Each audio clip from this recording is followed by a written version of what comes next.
আসসালামু আলাইকুম। সবাই কেমন আছেন? নিশ্চয়ই সবাই ভালো আছেন, আলহামদুলিল্লাহ। আজকে সকাল সকাল ওর আব্বু বাজার থেকে মাছ নিয়ে এসেছে, না কেটেই নিয়ে এসেছে।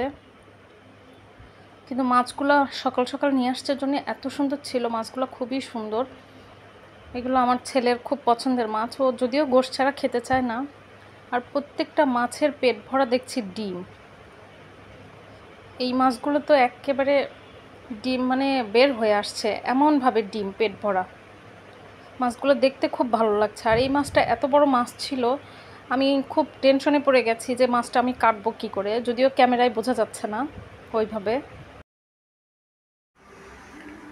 এত বড় সাইজের মাছটা নিয়ে খুব টেনশনে পড়ে গেছি, মানে হাতে আমার আসছেই না কাটানোতে, আমার হাতেই ধরতে পারছি না, অনেক কষ্ট হচ্ছে। আমার ছেলে কি সুন্দর করে বসে বসে দেখছে। আব্বু, আব্বু, তুমি ফিশ কাটা দেখছো? ফিশ কাটা দেখছো? বাবা এত বড় মাছ নিয়ে আসছে অথচ কেটে নিয়ে আসেনি। মাম্মির কত কষ্ট হচ্ছে। তুমি হাত দিও না, বটি আসতে। কত অস্ত্রপাতি নিয়ে বসেছি আমি, একেবারে তা বলার মতো না। ওর আপু স্কুলে গেছে, বাবাও বাসায় নাই, একা একা ওকে নিয়ে মাছ কাটা খুব কষ্ট হয়ে যাচ্ছে। অবশেষে আমার মাছগুলো কাটাটা শেষ। অনেক কষ্ট পেলাম মাছগুলো কাটতে। আমার ছেলে এইদিকে ঘুমে চোখ কী অবস্থা। ও আসলে ওর আপু অনেক সকালে উঠে স্কুলে গেছে, সেই সময় থেকে ও জেগে, ওকে যে আমি ঘুম পাড়াবো সেই সময়টাও পাচ্ছি না মাছগুলো কাটতে গিয়ে। আসলে সকালে ওর আব্বুকে আমি অনেক বকাঝকা করছি, মাছ না কেটে নিয়ে আসছে। কিন্তু সকাল সকাল গেলে মাছ কাটতে পাওয়া যায় না, অত সকালে মাছ কাটার লোক আসে না বাজারে। এই জন্য আজকে এত কষ্ট হলো। আমি আসলে বেশ কিছুদিন যাবত অসুস্থ, সুস্থই হতে পারছি না। আমার ব্যাক পেন আছে, সেই ব্যাক পেন থাকা অবস্থাতেই আরও একটা প্রবলেম হয়েছে। আমি গত 2 দিন আগেও ডাক্তারের কাছ থেকে এসেছি। আমার পিঠেও প্রবলেম হয়ে গেছে, এটার জন্য টেস্ট করে পরে ধরা পড়লো এটা অতিরিক্ত কাজ করার কারণে আমার পিঠের হাড়ে প্রবলেম হয়েছে। তো